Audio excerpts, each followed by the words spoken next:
Assalamualaikum warahmatullahi wabarakatuh. Nama saya Muhammad Irfan Prayoga dari kelas 10 I1.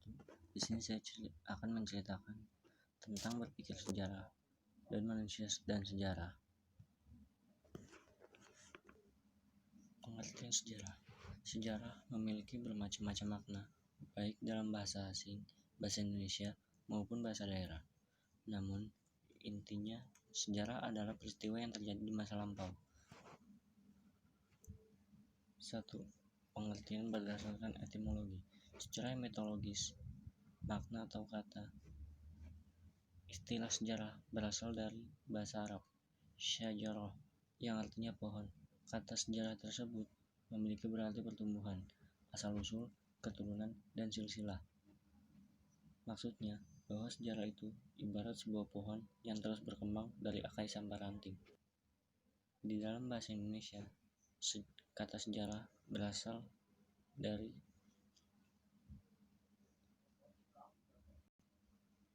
kata sejarah berarti silsilah, asal-usul, riwayat, dan hikayat.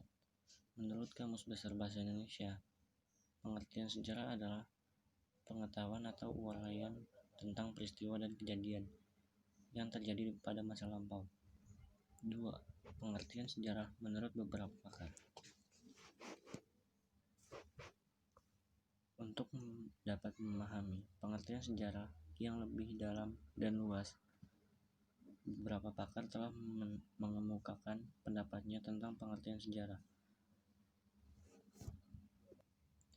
Edward Howard Carr menyatakan bahwa history is a continuous process of interaction between the historian and his facts, and unending dialogue between the present and the past, yang artinya sejarah adalah suatu proses interaksi terus-menerus antara sejarawan dengan fakta-fakta yang apa adanya, merupakan suatu dialog yang tidak henti-hentinya antara masa sekarang dan dengan masa silam.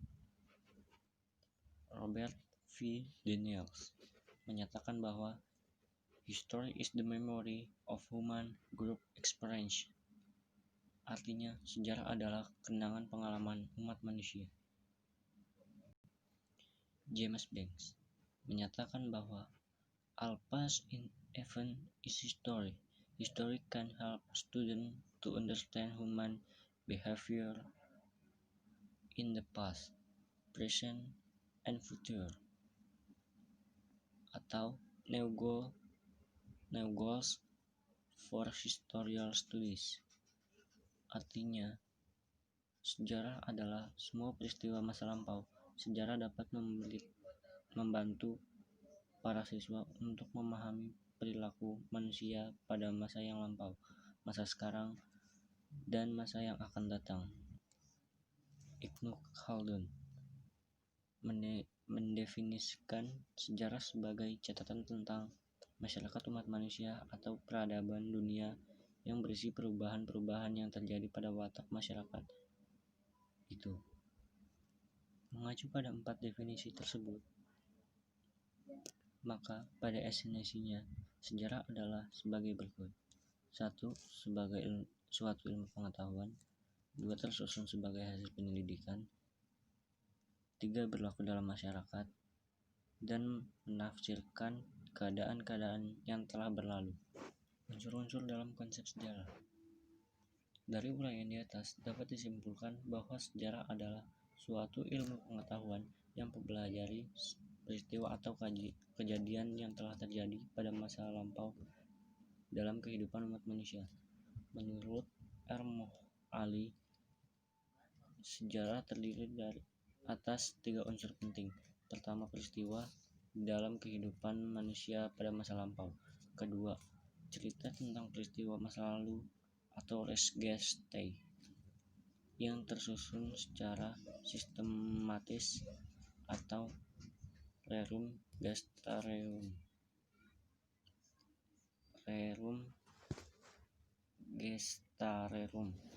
Ketiga, metode sejarawan untuk merekonstruksi secara kritis analisis, dan imajinatif pada masa lalu.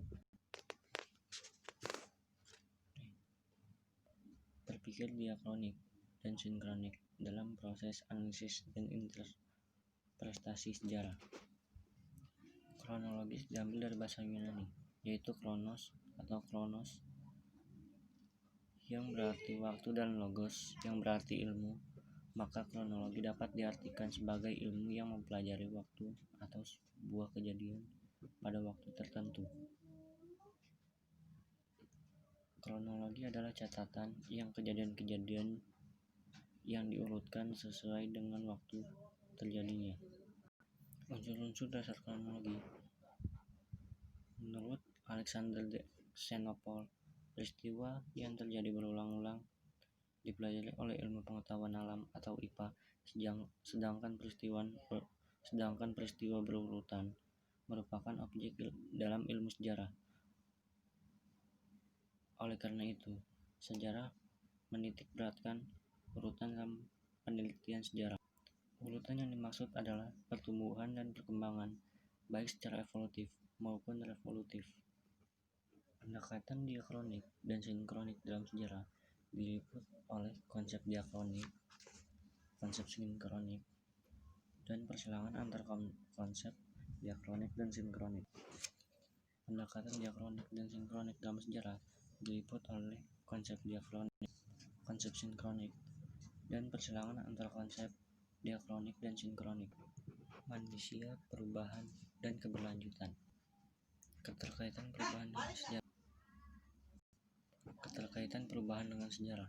Mulai terakhir dalam kegiatan belajar satu telah dikemukakan bahwa pada hakikatnya sejarah itu ialah suatu konsep waktu yang berkesinambungan, perubahan, pengulangan, dan perkembangan yang mengarungi ruang geografis yang berisi berbagai peristiwa. Perkembangan dan perubahan manusia secara fisik dalam kurun waktu tertentu yang berkesinambungan atau konsep kontinuitas, sehingga dapat dijadikan sebagai pedoman bagi kehidupan dan cita-cita masa depan.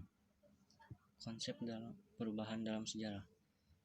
Sebagai salah satu cabang ilmu pengetahuan, sejarah mempelajari peristiwa-peristiwa yang terjadi pada masa lalu. Masa lalu memiliki pengertian yang sangat luas. Bisa berarti 1 abad yang lalu, setahun yang lalu, sebulan yang lalu, sehari yang lalu, atau sedetik yang lalu. Bahkan waktu sekarang ketika Anda membaca artikel ini akan segera menjadi masa lalu. Pada saat ini pula peristiwa-peristiwa bersejarah terus berlangsung. Berdasar percepatannya, perubahan sejarah dapat terproses dalam bentuk-bentuk sebagai berikut. 1. Perubahan yang terjadi secara lambat atau evolusioner, yaitu suatu perubahan yang terjadi secara perlahan-lahan dan nyaris tidak terasa, seperti perubahan tingkat kedewasaan masyarakat, perubahan tingkat pengetahuan masyarakat, dan perubahan kebiasaan membuang sampah di sungai dan sebagainya. Perubahan ini memerlukan waktu yang lama, di mana terdapat suatu rentan perubahan kecil yang saling mengikuti dengan lambat. Pada proses evaluasi, perubahan-perubahan yang terjadi dengan sendirinya, tanpa suatu rencana ataupun kehendak tertentu. Contohnya adalah evaluasi binatang atau hewan. 2. Perubahan yang terjadi secara cepat atau radikal, yaitu suatu perubahan yang terjadi dalam waktu singkat, dalam wujud yang nyata dan terlihat, seperti revolusi, reformasi, dan sebagainya. Unsur-unsur pokok yang cepat dan perubahan tersebut mengenai dasar-dasar atau sendi-sendi pokok kehidupan masyarakat. Contohnya adalah revolusi industri yang menyebabkan terjadinya perubahan atau mengubah sendi-sendi kehidupan masyarakat modern, liberalisme ekonomi, munculnya paham sosialisme, dan individualisme. Keterkaitan keberlanjutan dengan sejarah. Sejarah adalah sebuah proses perubahan Dalam setiap proses perubahan, senantiasa terdapat proses yang berkelanjutan dan proses yang tidak berkelanjutan. Intinya dalam setiap proses perubahan selalu terdapat unsur-unsur yang sama berulang dan unsur-unsur yang berbeda, tunggal, serta unik. Kedua proses tersebut juga diakui keberadaannya dalam sejarah. Belajar dari peristiwa sejarah masa lalu untuk kehidupan masa kini. Pentingnya belajar dari peristiwa masa lalu, sejarah masa lalu. Sejarah merupakan cabang ilmu pengetahuan yang mengkaji secara sistematis keseluruhan perkembangan proses perubahan dinamika kehidupan masyarakat dengan segala aspek kehidupannya yang terjadi di masa lampau. Masa lampau itu sendiri merupakan sebuah masa yang sudah terlewati. Belajar sejarah bukan semata-mata menghafal tahun-tahun dan nama-nama tokoh sejarah. Mempelajari sejarah berarti belajar memahami masa lalu, masa kini, dan masa depan. Belajar sejarah juga merasakan dan menghayati semangat zaman yang terkandung dalam setiap peristiwa sejarah di masa lalu. Kegunaan mempelajari sejarah menurut para ahli. Secara umum, arti penting ilmu. Kegunaan mempelajari sejarah menurut para ahli. Secara umum, arti penting ilmu sejarah dalam kehidupan masyarakat adalah sebagai pedoman untuk melangkah ke masa depan. Dengan mempelajari sejarah, kita dapat memahami apa yang telah terjadi di masa lalu, apa yang harus kita lakukan di masa kini, dan apa yang bisa kita lakukan di masa depan. Menurut Sartono Kartodirjo mengatakan bahwa sejarah mempunyai kegunaan genetis dan didaktis. Artinya bahwa dengan pengetahuan sejarah dimaksud agar generasi berikut dapat mengambil hikmah dan pelajaran dari pengalaman nenek moyang. Menurut Nugroho Noto Susanto dalam bukunya yang berjudul Norma-Norma Dasar Penelitian dan Penulisan Sejarah pada tahun 1971 mengungkapkan bahwa mempelajari sejarah dapat memperoleh kegunaan ganda, yakni edukatif, instruktif, inspiratif, dan rekreatif. Guna edukatif atau pendidikan, kegunaan sejarah yang pertama adalah sebagai edukasi atau pelajaran. Banyak manusia yang belajar dari sejarah. Guna instruktif atau memberi pelajaran. Guna instruktif sejarah adalah memberikan pengetahuan yang bermakna. Misalnya dengan mempelajari sejarah perang kemerdekaan, kita dapat mempelajari siasat, taktik, dan strategi Jenderal Sudirman saat mengusir penjajah dalam pertempuran Palagan Ambarawa. Guna inspiratif atau memberi inspirasi. Guna sejarah yang ketiga adalah memberikan inspirasi atau ilham. Berbagai kisah pahlawan dan peristiwa penting pada masa lampau dapat mengilhami para pembaca. Guna rekreatif atau memberi hiburan. Sejarah memberikan suatu hiburan karena karya sejarah juga berfungsi sebagai karya sastra. Sejarah dapat berubah karya sejarah yang ditulis dan disusun secara imajinatif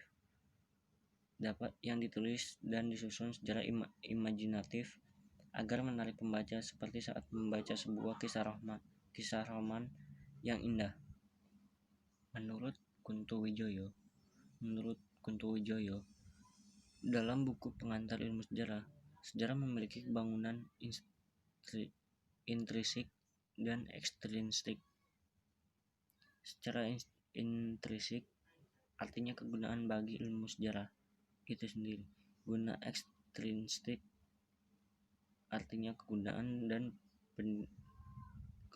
bagi pendidikan dan pembentukan nilai-nilai. Guna intrinsik sejarah adalah sejarah sebagai ilmu, sejarah sebagai cara mengetahui masa lampau.